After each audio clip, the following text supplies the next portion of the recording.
pro-bullying, to me, that unlocked a nice Adam Carolla door. Because I realized that there's a core philosophy about you could succeed by being lucky, or you could succeed by working your ass off, and you've been the work your ass off guy.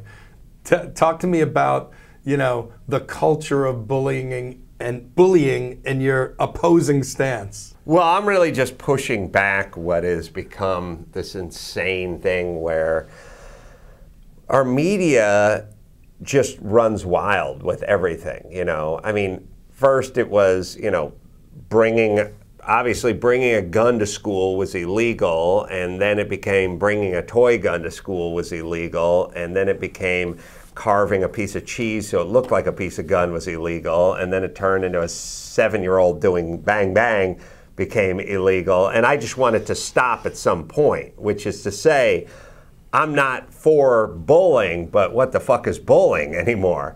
My son told me that he was bullied at school the other day, and I said, how were you bullied? And he said, I was telling another kid a story, and the kid went like this. I said, that's not being bullied, that's you telling a boring story. He'd heard enough. If you'd punched it up like Dad did. A rewrite. You let me punch it up, and then you tell him the story. And if everything is bullying, then sort of nothing is bullying. And I'd like to focus on real bullying, not putting fingers in the ears. It's also insane that bullying essentially didn't exist until about 6 years ago, and now everyone's being bullied. Adults are being bullied. Pro football players are being bullied. Like, everyone's being bullied. But I want my kids to know, and especially my son, to know that there are certain kids at their school that they should steer clear of, that may be troublemakers, that may be bullies, that they may have to sort of negotiate with at some point, that they may have to deal with. Now, I'm not talking about throw down, but maybe you're going to have to do what it takes, because at a certain point, you get out in life. We've all worked with bullies.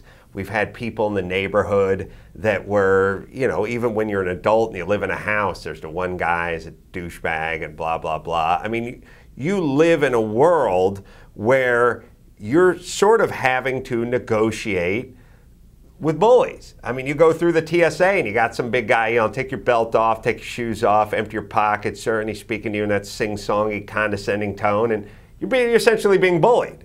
What do? Take a swing at him? What do? Report him to the principal? Like, you need to know, all right, I gotta move past this, or you need to know when you're looking down the hall and you go, uh-oh, here comes Butch Lambert over there. Oh, that kid's trouble.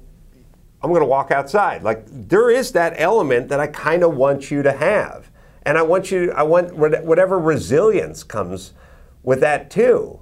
I mean, we all dealt with it. Everybody has their stories of, oh, I wore glasses, or I was too good looking, so all the guys hated me, or I was bald, or I was too athletically built, or, you know, I was too short, or I got too much oral sex, and a lot of guys would come in. You know, we all have our stories.